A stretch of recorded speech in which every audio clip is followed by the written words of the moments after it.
CongoDialogue.com Congo Masolo Congo Solo là.com Kitoko Obi Ronaldinho le King is back Bolandara mingi Congo Dialogue Francine Ngembe mission www.congodialogue Tala charlatan ye bomoni charlatan Tala charlatan ye bomoni charlatan bande kuna ye ko ye bisabino esa na batu misusu bazabi kela montambete esa na batu misusu elimande la tanzoto Tala charlatan ye bomoni charlatan Tala charlatan ye bomoni charlatan Nzamba lobaki tokoye babango na misala na bango Nzamba lobaki tokoye babango na bilembo na bango Pasteur Mbemba achaka chokwa tela zika boom Pasteur Mbemba amela kadiamba mine pola boom Pasteur Mbemba achaka zazwa chaka yombo boom Tala charlatan ye yobomoni charlatan Tala charlatan ye yobomoni charlatan Nzamba lobaki tokoye babango na misala na bango Nzamba lobaki tokoye babango na bilembo na bango Pasteur Mbemba achaka chokwa tela zika boom Pasteur Mbemba amela kadiamba mine pola boom Pasteur Mbemba achaka zazwa chaka yombo boom Tala charlatan ye yobomoni charlatan Tala charlatan ye yobomoni charlatan Bien-aimé dans le Seigneur Bien-aimé Zambia pambolo sikana suyo zwami na moni ye frère to keneka na rap Frère, tu m'aimes kaka na rap. Pour na rumbe ko simbate. Nzamba lobaki tokoye babango na misala na bango. Nzamba lobaki tokoye babango na bilembo na bango. Pasteur Mbemba achaka chokwa tela zika boom. Pasteur Mbemba amela kadiamba mine pola boom. Pasteur Mbemba achaka zazwa chaka yombo boom. Tala charlatan yeyo. Tala charlatan. Est-ce que bomoni charlatan yeyo. Tala charlatan. Bien-aimé, tala charlatan. Est-ce que vous moni charlatan? Bande kuna ye koye bisabino. Esa na batu misusu baza bikela montambete. Esa na batu misusu limande la tanzotu. Ah, bien-aimé.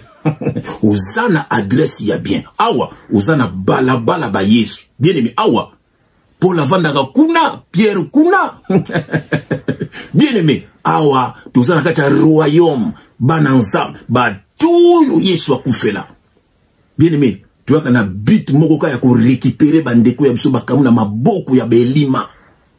O ba charlatan. O papa na bango tindi bango pour ba bloquer intelligence ya bandeko na biso. Baliaka bambongo na bango, babimaka na pasi na bango, babimaka pe na mibali. Des faux serviteurs de Dieu. Ah, bien-aimé, na moni na bondela. Yambo te to passo la makomi, to bimisa moto na poisa, na kombo na Jésus Christ. Bien-aimé, déjà je vous présente Denis Lessi. Denis Lessi, botalai. Botala Tchoko. Botala Zazou na moutou. Est-ce que ça c'est un serviteur de Dieu? Est-ce que ça c'est un enfant de Dieu ou l'enfant du diable? Un charlatan. Bien-aimé, na bondela. Yambo te to passo la makomi. Au nom de Jésus-Christ. Papa, merci. Merci dans le ministère. Merci dans la protection. Merci dans l'union sans âme. Merci dans le pona biso. Papa, merci na grâce au salut sur koye bayo le vrai Dieu. Yakoye ba vraie parole na yo. Yakozala libre en Jésus-Christ de Nazareth. Pamba te Yesu. Ayaki ko kufa pona biso papa. Alongo la biso na boumbu nzam. Mais bato yo ba ko zongi sa biso na boumbu papa. Ko détruit ba vie à bal. Ko détruit ba santé à bal. Ko détruit ba na bal. Pe ko mema batu na lifelo papa. Yango zo tinda biso na but moko kaka. Bande ko na biso ba ye ba bango. Pe ba kabwana na bango. Ba kangama kaka na yo.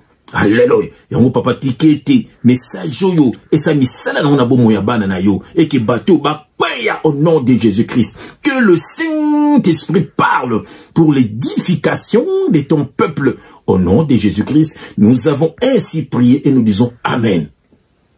Bien-aimé dans le Seigneur, voici Denis Lessi, un faux serviteur de Dieu, fils du diable.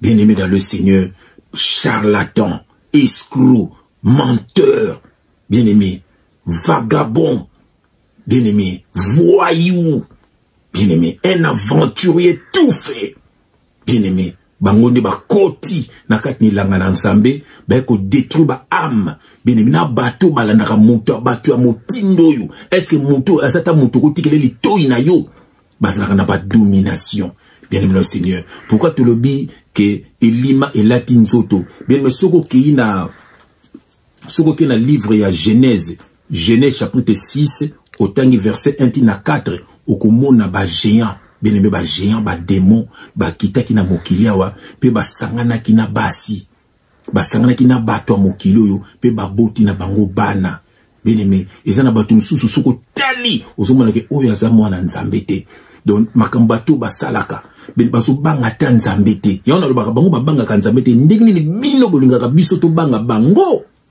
baza ko respecta ta nzambe te bien aimé yamoni ba géant wana bana na bango yeyo bamusu baza na musique ya mokili bien aimé omoni oyo omoni pa yazo ko dénoncer ezaka lokwa ba Roger Baka ce sont bana ya satana to baka ko dénoncer po bokanga masuna bango tanga zo dénoncer ba ningo ya ye po ba yokani ndete voilà ezane po ba yokani te azo dénoncer bango mais na but que jusqu'au Hollanda ye bien aimé tant so to dénoncer ba dénoncer que loko yo za na katite mais azo dénoncer ba faux serviteur moto azo dénoncer ba tubaliaka ba dimi ba tubada détousar ba via ba mais lui-même aliaka ba dimi ye moko azara ba église bâtiment ye moko bien bon nani kalate yango ba msusu ba continue ba jeune ba 40 jours makamba lokuta kasi nzamba asala abatera msusu le calendrier mokilo bien aimé dénilé ici bien aimé dans le Seigneur ba géant wana so pour que na Matthieu chapitre 13 otangi verset 24 tina 30 okomona histoire ya blé na livré donc blé bana nzambe livré bana na satana okomona nzamba tindi bano yaye na butu moyini ya tindi pe bano yaye allez les deux ba ko coller ensemble wapi ya vrai wapi ya faux ozo ba souté pour bango tout bazandenge moko bien aimé nzamba baki na suka ayo longola ba o yaye bien aimé tala bango bana ngo bango yeyo baza partout na ba politique baza partout na ba musique mokili baza partout même na ba chantre ba koti libiso tina kata makambo nzambe na ba chantre ba koti bango mais bien okoye ba bien solo ba ki bien vous les reconnaîtrez à leurs fruits na makambo basala rando ko comprendre que baza ya bisoté alors bien aimé pourquoi zo kangama na bango yoka verset mo na kotanga wa na kotanga verset mo kapona bimsa makambo muto yo bien aimé naza na 2 Corinthiens chapitre 4 Nakena on a verset 3. 2 Corinthiens chapitre 4, nakena on a verset 3. Voilà, j'ai lu au nom de Jésus-Christ, même Yoka. Ici c'est Paul. Si notre évangile est encore voilé, il est voilé pour ceux qui périssent. Au ceux qui évangile nabiso ya Jésus-Christ. Ceux qui sont voilés, ils ont voilé pour na bateau baso bunga, pour na bateau motindo yo, bateau kangi na l'église bâtiment na bango, bateau wana nde bien aimé, vivre liberté à Christ ezate. Yoka, au monde Yoka. Si notre évangile est encore voilé, il est voilé pour ceux qui périssent, pour les incrédules dont le Dieu de ce siècle a aveuglé l'intelligence afin qu'ils ne vissent pas briller la splendeur de l'évangile de la gloire de Christ qui est l'image de Dieu. Moni, le Dieu de ce siècle, Papa Nabango, le Dieu de ce siècle, bien a kangi intelligence ya batu belé, bien mutu ya boye, vraiment mutu ya boye, ok ne koti kele mato inayo. Moutouya bouillé, bien aimé dans le Seigneur.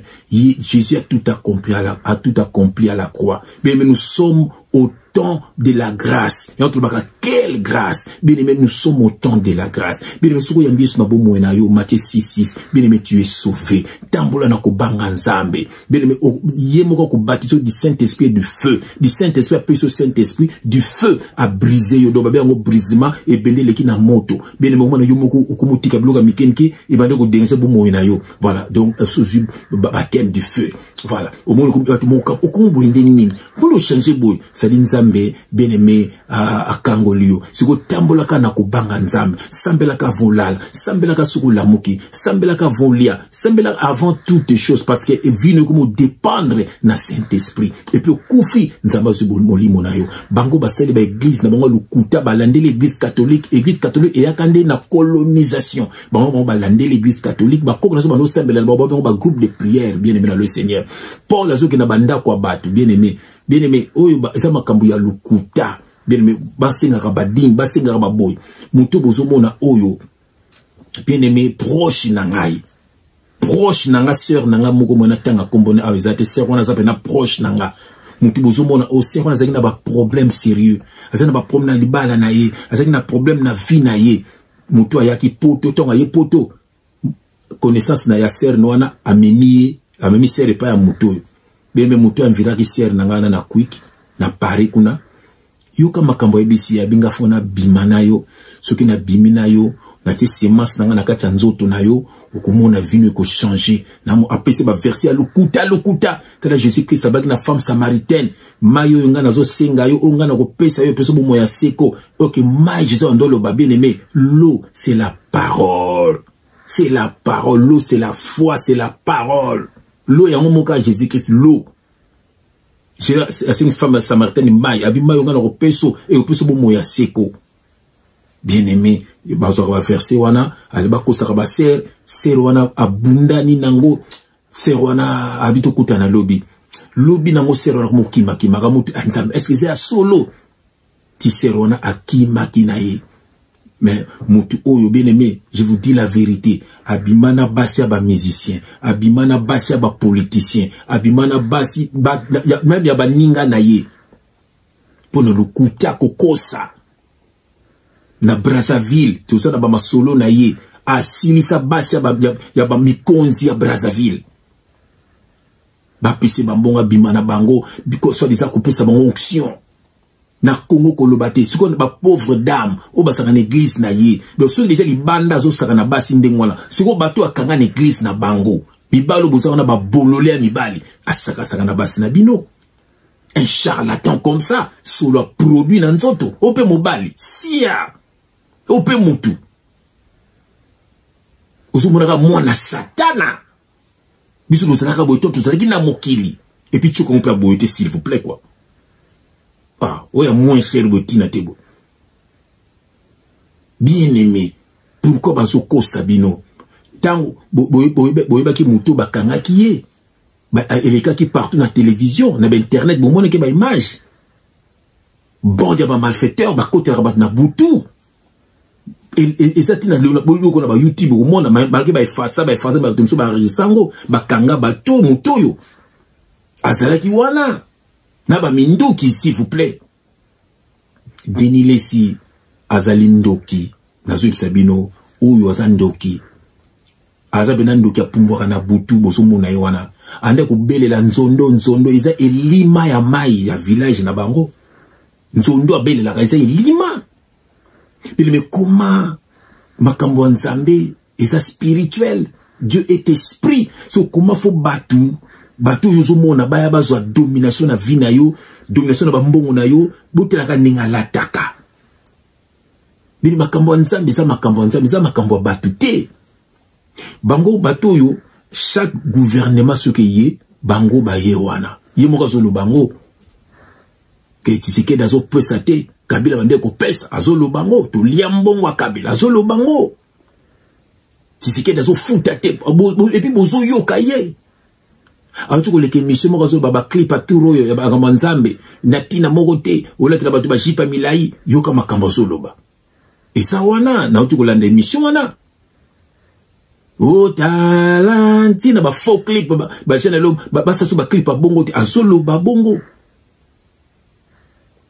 a commis si charlatan Moïse Moïse Mbi un homosexuel Moïse Mike Kalambai a commis si Moïse faut ba clip ko ya Moïse un bozo bimana moto tala c'est le diable bien aimé ba ça pub ya papa na bango so omona ba depth na bango ba ko finga biso c'est triste ba ko finga biso na ba bien aimé na ko sabinote ba mafinga zo mona na ba YouTube na bo kamera na binote misubi e ana ténèbre bango moko tema bazulu kanga ba ko kanga te bazo ko finga bien aimé so banga kana biso liwati to bekambeka pona Seigneur Jésus Christ bien aimé ta onga na tika ngona mokili eza tanka ya na sela na nzambe naso na taya ba boîte de nuit naso na taya ba misika mokili te tanga frère na bino chef na sana mokili oyo eza pona sela na ngaka nzambe alors to ba vérité ti mukolo to kokufa eza mission nzamba pesi biso Nembaki nzembu moko tribunal ata ba porter biso plainte toko banga te biso to tena biso to loba ya solo oui to loba yango po ba faux serviteur ceux qui ba kanga biso na prison to kota na prison mais tribunal la paix ya souki zali avocat loka bango bobino bo pesa ba beaucoup ba riche na ba mbongo bo pesa ka bango ya na ba mbongo na ba ko futa ba avocat ya minene to ko banga pété to ko kota pe boloko to ko kota mais dernier jugement zali avocat pe ya souka zali comme Jésus-Christ est-ce que côté la binotor côté la bisou. C'est ça la question que je nous pose. Bien-aimé dans le Seigneur. Et puis, voyage à Soukezali, c'est la mort. Avion à Soukezali, c'est cercueil. Est-ce que avion comme Mouapi? Dans l'ifelo, ton alola. Bien-aimé, ils ne sont pas de Dieu. Bazabana ya satana mission na bango ko détruire yoka verset na kotanga wa dans na 1 Jean yoka verset au bien-aimé dans na 1 Jean chapitre 2 na kenango 1 Jean chapitre 2 bien-aimé 1 Jean chapitre 2 na kenango na verset 1 Jean chapitre 2 1 Jean chapitre 2 voilà 1 Jean chapitre 2, on a versé 18 à 19. Bien aimé, l'anda verset haut. Je l'ai au nom de Jésus-Christ. Petits enfants, donc ça veut dire bisso. Petits enfants, c'est la dernière heure. Et comme vous savez, quand vous avez appris qu'un antichrist vient, l'antichrist bien aimé vient. Yoka. Il y a maintenant plusieurs antichrists. Voilà, antichrist. Yoka. Par là, nous connaissons que c'est la dernière heure. Bien aimé, c'est la dernière heure. Il y a eu l'ancienne alliance. Maintenant, c'est la nouvelle alliance. Après, c'est quoi? C'est la fin. C'est la dernière heure. Bien aimé, réveille-toi. Accepte Jésus-Christ dans ta vie. Tu n'as pas besoin de ces gens-là. Tu n'as même pas besoin de moi. Mais tu as besoin de Jésus-Christ. Bien aimé, kosalela nzambe. Ezaka kolongola makambo na banzela mabe. Kosela satana, banda kotonga, banda koboma, banda koyiba, kosela satana. Mais kosela nzambe, bien aimé, linga batu, teyaka batu, salisa batu, sambelaka, tia croyance na Jésus-Christ. Nyonso kosala, Yesu, okumona, okufu lozo molimo na yo. Nous sommes au temps de l'esprit. Yemoko, c'est le souverain sacrificateur. Il a fait de nous un royaume de sacrificateurs. Apocalypse 1:6. Pourquoi bazo kosayo? Bien aimé yoka. Je l'ai au nom de Jésus-Christ. Petits enfants, c'est la dernière heure. Et comme vous avez appris qu'un antichrist vient, il y a maintenant plusieurs antichrists. Par là, nous connaissons que c'est la dernière heure. Yoka bien aimé, verset 19. Ils sont sortis du milieu de nous. Voilà. Ils sont, ils sont sortis du milieu de nous. Yoka bien aimé. Mais ils n'étaient pas de nôtres. Oyoki, il n'était pas de nôtre, Yoka. Car s'ils eussent été de nôtre, ils sortaient, Yoka, ils seraient, ils seraient demeurés avec nous.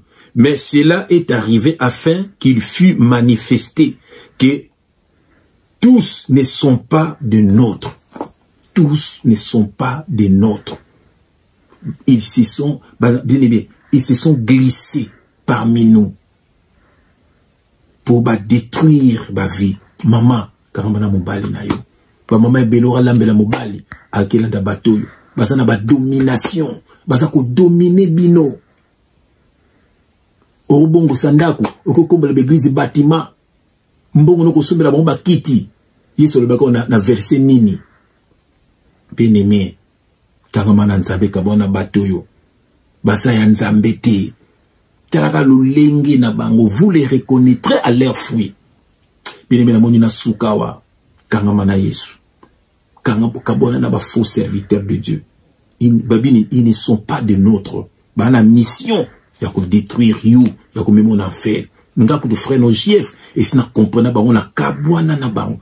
Na sangana kana mos na bana na ngato sambeli.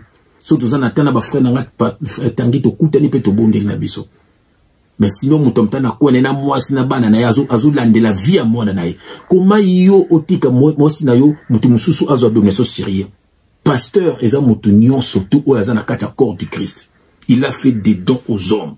Ba toujours basa na corps du Christ. Papa te ka mwasi na ndao na bana na yo. Bana bake o ne ekodim o centre bazo bimona wana ba faux pasteur wana. Bien na sukiawa onga na zangi simoli centre kambayo. Sortez du milieu d'eux. Les faux, les antichrists sont déjà là. Que Dieu vous bénisse. D'abord, fungo la bien esprit. A fungo la bien misbo comprendre le bateau. Soyez bénis. Crois seulement à la parole et tu seras sauvé. Jésus-Christ. Azana katinayo. Nous sommes au temps de l'esprit. C'est le Saint-Esprit qui nous guide. Sois guidé par le Saint-Esprit. Sois guidé par le Saint-Esprit. Mais peuple ba maladie couronneuse à musika na yo au nom de Jésus-Christ. Amen.